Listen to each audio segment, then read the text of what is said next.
என் இனிய தமிழ் நண்பர்களே, தெய்வீக குரலில் மனித குரல் என்ற தலைப்பில் மீண்டும் உங்களை சந்திப்பதில் மனமகிழும் டாக்டர் எம் சந்திரசேகரன், ஸ்ரீ மீனாட்சி மருத்துவமனை, ஓமலூர். இப்பகுதியில் நாம் திருவள்ளுவர் எழுதிய குரல்களுக்கு உண்டான சிறுகதைகளை பார்த்து வருகிறோம். இக்கால மனித வாழ்வில் நடைபெறும் வாழ்வு நிகழ்வுகளை கதைகளின் பொருள்களாக கொடுத்துள்ளதால் திருக்குறள் கருத்துக்கள் எக்காலமும் பொருந்தும் என்பதை உணரலாம். கதை விடுவாக இக்கருத்துக்கள் கதை வந்துள்ளதால் புரிதலுக்கு நன்றாக இருக்கும். தற்போது அவர் எழுதிய புகழ் அதிகாரத்தில் 8ஆம் குறள். இது எண்ணிக்கைப்படி 238ஆம் குறள்.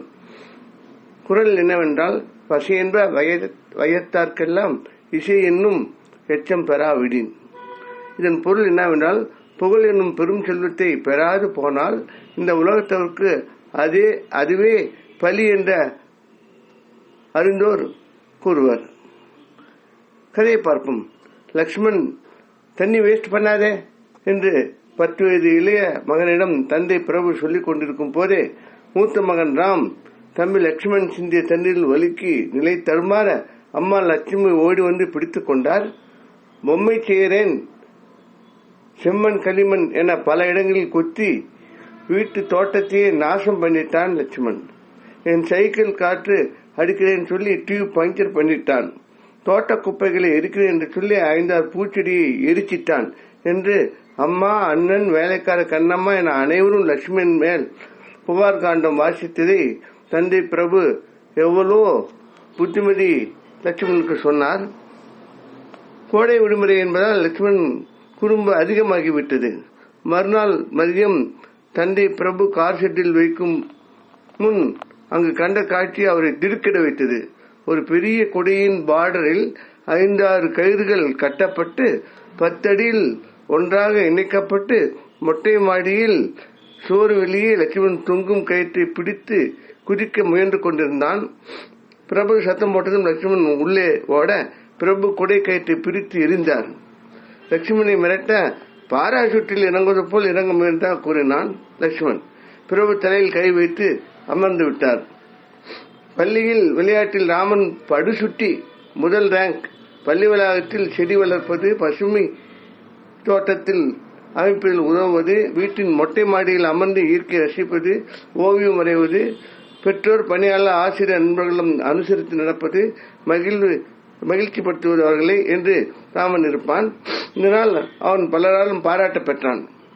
ராம் லட்சுமண் கல்லூரி படிப்பு முடித்தனர். லட்சுமணன் சற்று பக்குவம் பெற்று இருந்தாலும் அவசர காரியம் அவசர முடிவு என்பது நிற்கவே இல்லை.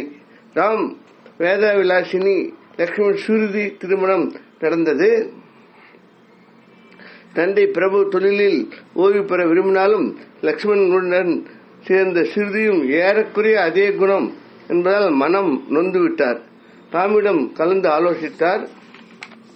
ராம் தந்தையிடம் நிரந்தரமாக எப்போதும் வருவாய் தரும், நஷ்டம் அடையாததாக உள்ள தொழில் பாகத்தை லட்சுமணனிடம் ஒப்படைக்க செய்தார். ராம் புதிதான அதிக பிரச்சனைகள் உள்ள சிறிய தொழில் பாகத்தை ஏற்றுக்கொண்டார். ராம் குணத்தால், முயற்சியால், புதிய வழிமுறைகளால் அவர் எடுத்துக்கொண்ட தொழில் 5-6 வருடங்களில் செழித்து புகழ் பெற்றது. தந்தை ராம் லட்சுமண் தொழிலில் தலையிடுவதில்லை, ஆனால் அவ்வப்போது விசாரித்துக் கொள்வார். ராமுடன் வாழ விரும்பி அவருடன் இருந்தார். பிரபுவின் விருப்பத்திற்கேற்ப பல சமூக சேவைகள், நற்காரியங்கள், கோவில் ஆன்மீக சேவைகளில் தலைமையேற்று ராம் நடத்தினார். புகழும் பாராட்டும் சேர்ந்தது. ஒரு சமயம் பிரபு மிகவும் சோர்வாக இருந்தார். ராம் விசாரிக்க, தம்பி நல்ல தொழில் பங்கு கிடைத்தும் அதிகமாக கொடுத்தும் சிறப்புடன் இல்லை, தொழில் நஷ்டம் நோக்கி சென்று கொண்டிருக்கிறது என்று தான் அறிந்ததை சொன்னார். மேலும் என்னையும் உன்னையும் சொல்லி இப்படி ஒரு குடும்பத்தில் லட்சுமண் மாதிரி திறமையற்ற ஒருவரா என்று இழிவாக பேசுவதாக உலகத்தினர் பேசுவதாக கூறி வருந்தினார். என்ன செய்வது என அறியாமல் திகைப்பதாக கூறினார். லட்சுமண் மனைவி சுருதிக்கு குழந்தை இறந்தே பிறந்தது. சுருதிக்கு மூளையின் ஒரு பகுதி செயலில் போற லட்சுமணுக்கு பெரிய அதிர்ச்சி. லட்சுமியும் வேத விலாசினியும் அருகிருந்து பார்த்து கொண்டனர். இருப்பினும் லட்சுமண் தொழிலில் கவனம் இல்லாமல் சுருதியுடன் 1 வருடம் கழித்தான். ராம் லட்சுமண் தொழில் பொறுப்பு ஏற்று அதனை நிலைநிறுத்தினார். மற்றவரிடம் லட்சுமண் இந்த மாதிரி செய்ய சொன்னதாக சொல்லி ஒவ்வொரு சமயம் அந்த தொழில் நடத்தினார். பலருக்கும் இது ஒரு ஆச்சரியமான விஷயமாப்பட்டது. சுருதி சக்கர நாற்காலில் வாழ ஆரம்பித்தால் லட்சுமண் மனம் திருந்தி ராம் அமைத்து தந்த பாதையில் தொழில் நடத்த மேன்மையடைந்தது. இகழ்ச்சியாக பேசிய உலகம் இப்போது லட்சுமணனையும் பாராட்டியது. இத்துடன் கதை முடிகிறது. அன்பு நண்பர்களே, ஒவ்வொன்றையும் செய்யும் முறையில் செய்ய வேண்டும். அதில் மாற்றம் இருந்தால் அதில் வரும் பயனிலும் மாற்றம் இருக்கும். அதே சமயம் வாழ்வில்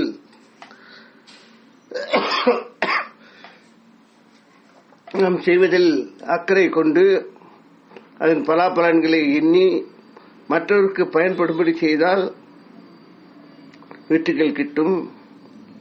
எந்த தொழில் செய்வதிலும் எந்த செயல்பாடு செய்வதிலும் நல்ல திட்டங்கள் அமைய வேண்டும். எடுத்தோம் கவிழ்த்தோம் என்று இருக்கக்கூடாது. ஆனால் இன்றைய வேக வாழ்வில், விருப்ப வாழ்வில், தேவை வாழ்வில் பல இந்த மாதிரி சூழ்நிலைகள் வரத்தான் செய்கிறது. அதில் நஷ்டம் வரும்பொழுது தனக்கு வந்த பொருள் நஷ்டத்துடன் வெளியோர் சொல்லும், அதாவது சாமர்த்தியம் குறைவு, பிழைக்க தெரியவில்லை, படித்து பயனில்லை என்று பல ஒரு இழிவான வார்த்தைகள் கேட்க வேண்டிய சூழ்நிலைகளும் வருகிறது. ஆனால் இதில் இன்னொன்று முக்கியமாக இருக்கிறது. அதாவது ஒரு தடவை நாம் தொழிலிலோ மற்றதிலோ ஒரு சில நஷ்டங்கள் அடையும் பொழுது நாம் முயன்று வெற்றி பெற முயற்சி செய்தாலும் பல சமயம் அதற்கு பலன் கிடைப்பது கூட குறைவாக இருக்கிறது. ஏனென்றால் சமுதாயத்தின் ஒத்துழைப்பும் முந்தி நடந்த விஷயங்களை வைத்து அவர்கள் குறைவாக கொடுப்பார்கள். இது கூட ஒரு நம்முடைய ஒரு ஒரு முன்னேற்றத்திற்கு தடையாக இருக்கலாம். அதனால் ஒரு சூழ்நிலையில் எப்பொழுதும் வாழ்வில் ஒரு ஒரு தகுதியுடன் நாம் வாழ வேண்டும். அது சரியான முறையில் செய்ய வேண்டும் என்பதே இக்குறளின் கருத்து. இது யாவருக்கும், நமக்கும் மற்றவருக்கும் நன்மை என்பது இக்குறளின் கருத்து. இதனையே திருவள்ளுவர் இதில் வலியுறுத்துகிறார். நாமும் இதனை சிந்திப்போம். வேறொரு குறளுடன், அதன் கதையுடன், பொருளுடன், கருத்துடன் மீண்டும் உங்களை சந்திக்க விரும்பும் டாக்டர் எம் சந்திரசேகரன், ஸ்ரீ மீனாட்சி மருத்துவமனை, ஓமலூர். இக்கதையில் வரும் நிகழ்வுகளும் கருத்துக்களும் படங்களும் யாவும் கற்பனையானவை, யாரையும் எதையும் குறிப்பிடுவன அல்ல. அவை கதை சொல்ல வந்தவை. இக்கதையினை மற்றவர்களுக்கு அனுப்பி இலக்கிய சேவை செய்திட கேட்டுக்கொள்கிறேன். இக்கதையில் வந்த வலைதள படங்கள் வலைதளத்தில் எடுக்கப்பட்டது. அதற்கு எமது மனமார்ந்த நன்றி. வாழ்க தமிழ். மனங்கோர் முருகன் அருளால் மேலும் தமிழ் வளர்ந்திட வேண்டி விடைபெறுகிறேன். வாழ்க திருவள்ளுவர். வாழ்க திருவள்ளுவர் நகரும். வணக்கம்.